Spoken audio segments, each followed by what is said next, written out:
नमस्कार, स्वागत है आप सभी का एनएफ न्यूज पर। मैं हूं आपके साथ रोहित। 20 साल बाद जब राज ठाकरे और उद्धव ठाकरे एक मंच पर आए तो राजनीति के गलियारों में तमाम चर्चाएं होने लगी। इस एकता को देखकर आने वाले चुनाव को लेकर बातें होने लगी कि दोनों भाई अब अपना अस्तित्व बचाने के लिए एक साथ आए हैं। और इसके अलावा सबसे ज्यादा चर्चा अगर किसी की रही तो वो हिंदी की रही, क्योंकि महाराष्ट्र में लगातार हिंदी का विरोध किया जा रहा है। और विरोध इसलिए हो रहा है क्योंकि मनसे, जो कि राज ठाकरे की पार्टी है, वो लगातार कह रही है कि मराठियों पर हिंदी थोपी जा रही है। और यही बात उद्धव ठाकरे कह रहे हैं। और वो कह रहे हैं कि अगर मराठी की बात करना गुंडई है तो हम गुंडे हैं, हम गुंडई करेंगे। और ऐसे में अब तमाम चर्चाएं ये हो रही हैं कि क्या ये जो मराठी और हिंदी का विवाद उत्पन्न किया जा रहा है, इसके सहारे ठाकरे ब्रदर्स अपनी खोई हुई जमीन वापस पाना चाहते हैं।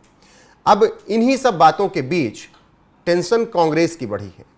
सबकी नजरें तो हिंदी पर थी, राज ठाकरे और उद्धव ठाकरे के बयान पर थी, हिंदी मराठी विवाद पर थी। लेकिन इससे इतर इस 20 साल के बाद होने वाली मुलाकात की वजह से कांग्रेस की टेंशन बढ़ गई। अब कांग्रेस क्यों परेशान हुई ठाकरे ब्रदर्स के एकजुट होने पर, साथ आने पर, यह आपको विस्तार से समझना होगा। दरअसल महाराष्ट्र में 29 नगर निगमों, 248 नगर परिषदों, 32 जिला परिषदों और 336 पंचायत समितियों के चुनाव इस साल के अंत में या 2026 के शुरुआत में होंगे। और ये चुनाव 2029 में होने वाले अगले विधानसभा चुनाव से पहले राज्य में बड़ी चुनावी कह सकते हैं कवायद होगी, सेमीफाइनल के तौर पर देखा जा रहा है। 2029 में फिर लोकसभा चुनाव भी हैं, तो उससे पहले महाराष्ट्र में ये बड़ा चुनाव होगा, जो कि नगर का चुनाव होगा, बीएमसी का चुनाव होगा। अब महाराष्ट्र की कांग्रेस इकाई ऐसे में अब महाराष्ट्र की जो कांग्रेस है वो टेंशन में है, क्योंकि राज ठाकरे और उद्धव ठाकरे के बीच झगड़ा खत्म हो गया है और महाराष्ट्र नवनिर्माण सेना यानी मनसे के साथ नजदीकियां उद्धव ठाकरे की बढ़ी हैं, जो कि उनकी शिवसेना है। ऐसे में कांग्रेस और एमबीए के सहयोगियों के बीच बेचैनी पैदा होना लाजमी है। बड़ी संख्या में पार्टी नेताओं का मानना है कि कांग्रेस को दो तरफा अब नजरिया अपनाना चाहिए और अलग तरीके का विचार करना चाहिए और संगठन को फिर से मजबूत किया जाना चाहिए, क्योंकि अगर दोनों भाई एक साथ हुए हैं तो इससे कांग्रेस की जमीन खिसकेगी। कांग्रेस का मानना है कि वो अकेले दम पर महाराष्ट्र में इन चुनाव में अच्छा प्रदर्शन कर सकती है, लेकिन कांग्रेस को यह भी लग रहा था या एमवीओ गठबंधन को यह भी लग रहा था कि अगर सब साथ मिलकर चुनाव लड़ते तो फिर बीजेपी के सामने कड़ी टक्कर दी जा सकती थी। हालांकि ऐसा होता हुआ नहीं दिख रहा है। बीएमसी के चुनाव से पहले ठाकरे ब्रदर्स एक हो गए हैं और वो अब बीएमसी में अपने आप को मजबूत करना चाहते हैं, क्योंकि विधानसभा चुनाव में जिस तरीके का हाल हुआ उद्धव ठाकरे का, कांग्रेस का, शरद पवार की एनसीपी का, वो सब ने देखा। 20 सीट पर आकर टिक गए उद्धव ठाकरे और जिस तरीके से उनकी हालत हुई उसके बाद उन्हें विचार करना पड़ा कि क्या विचारधारा से विपरीत जाकर उन्होंने जो गठबंधन किया था उसका खामियाजा उन्हें भुगतना पड़ा। इसके बाद से ही लगातार शिवसेना यूबीटी की तरफ से ये बातें होने लगी थी कि वो बीएमसी में अकेले चुनाव लड़ेंगे, लेकिन अब भाई के साथ मिल गए हैं, क्योंकि दोनों भाइयों का हाल एक ही है। महाराष्ट्र में पूरी तरीके से उनका सफाया हो रहा है और धीरे धीरे पार्टी खत्म हो रही है। तो अब दोनों भाई एकजुट हुए हैं और इस एकजुटता से कांग्रेस के लिए टेंशन बढ़ेगी। अब उसके पीछे का कारण समझिए। अगर एमवीए ही चुनाव लड़ती, एमवीए का एक कैंडिडेट होता, इधर बीजेपी का या एनडीए का एक कैंडिडेट होता, तो एक एक के बीच लड़ाई होती। लेकिन अब इधर एनडीए का एक कैंडिडेट होगा या बीजेपी का जो भी हो उधर से, और उधर शरद पवार की एनसीपी का एक कैंडिडेट या कांग्रेस का मिलाकर एक कैंडिडेट और उद्धव ठाकरे और राज ठाकरे के गठबंधन का मिलाकर एक कैंडिडेट होगा।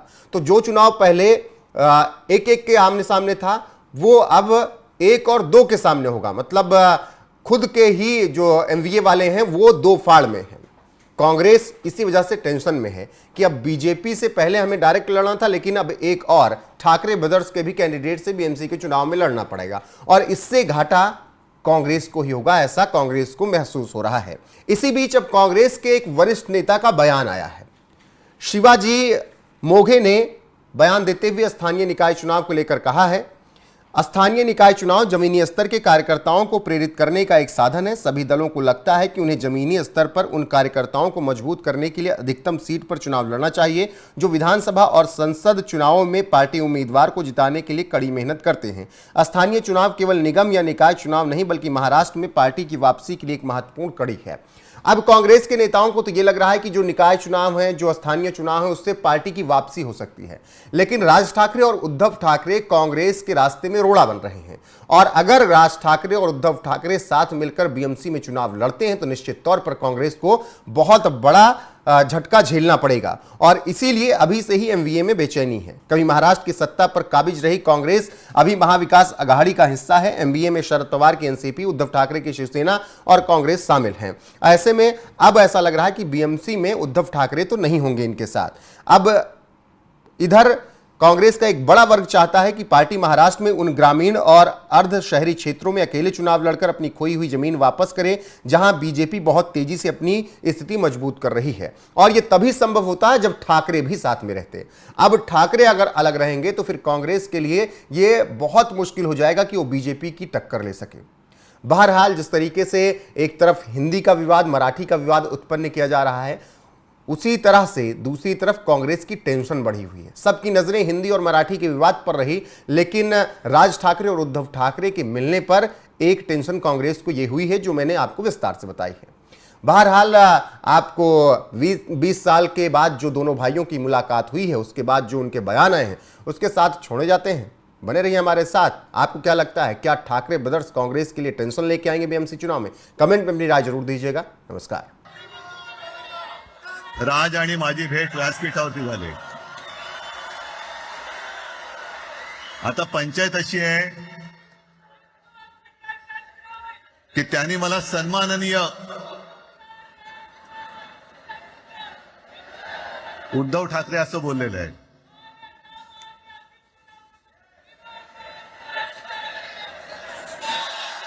ठीक आहे आणि साहजिकच आहे की त्याचंही कर्तृत्व आपण सर्वांनी पाहिलेलं आहे।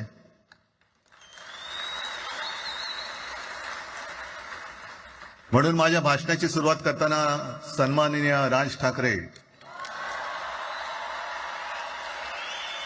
आणि जमलेल्या माझ्या तमाम मराठी हिंदू बांधवांनो, भगिनींनो आणि मातांनो,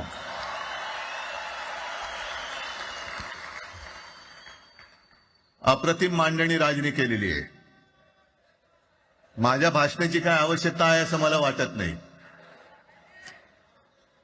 कारण आजच्या कार्यक्रमाची घोषणा झाल्यानंतर साहजिकच आहे सगळ्यांचं लक्ष हे आज भाषणाकडे आहे। पण वैयक्तिक मला असं वाटतं की आज आमच्या भाषणांपेक्षा आमचं एकत्र दिसणं हे महत्वाचं आहे। सर्वप्रथम इकडे समोर सगळेजण बसलेत, ज्यांनी ज्यांनी मराठी भाषेसाठी पक्षभेद विसरून एक मराठी माणसाची वज्रमूठ दाखवली, त्या सगळ्यांना धन्यवाद देतोय। दीपक पवार पण त्याच्यात आहेत, सगळेच आहेत, मुनगेकर साहेब आहेत, सुप्रियाताई आहेत, सगळेच आहेत। कोणाकोणीची नाही, महादेवराव बसले। महादेवराव आपल्याला सुद्धा बऱ्याच वर्षांनी पाहिजे। त्यावेळेला काय जानकर बी अनजान होते, असं होतं। पण एक गोष्ट नक्की की आमच्या दोघांमध्ये जो काही अंतरपाठ होता तो अनाजी पंतांनी दूर केला।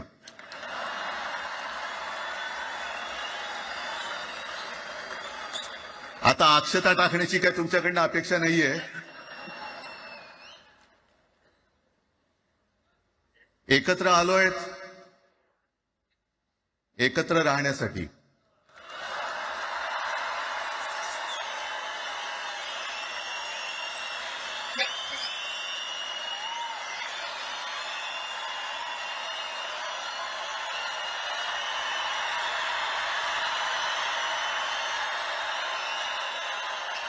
आणि मला कल्पना आहे,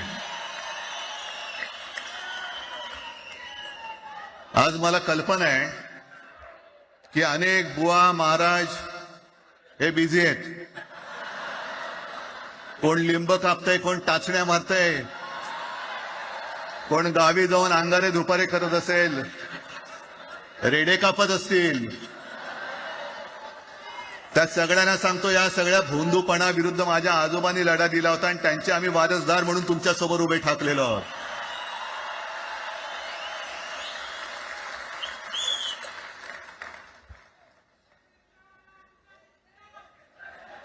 नाही, हे सगळं आपणच करून ठेवलेलं आहे.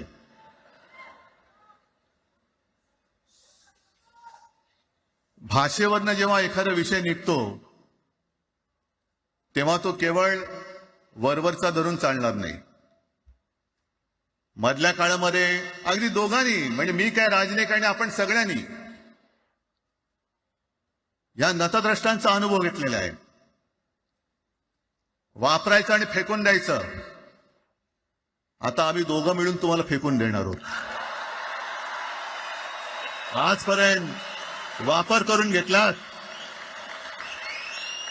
अरे डोक्यावरती जर का शिवसेना प्रमुख नसते तर तुम्हाला ओळखत कोण होतं या महाराष्ट्रामध्ये? कोणत्या भाषेत बोलत होतात? अगदी राज, तू सगळ्यांची शाळा काढली. मला एका प्रश्नाचं उत्तर पाहिजे. मोदींची शाळा कोणती? सगळ्यात उच्च शिक्षित आहेत.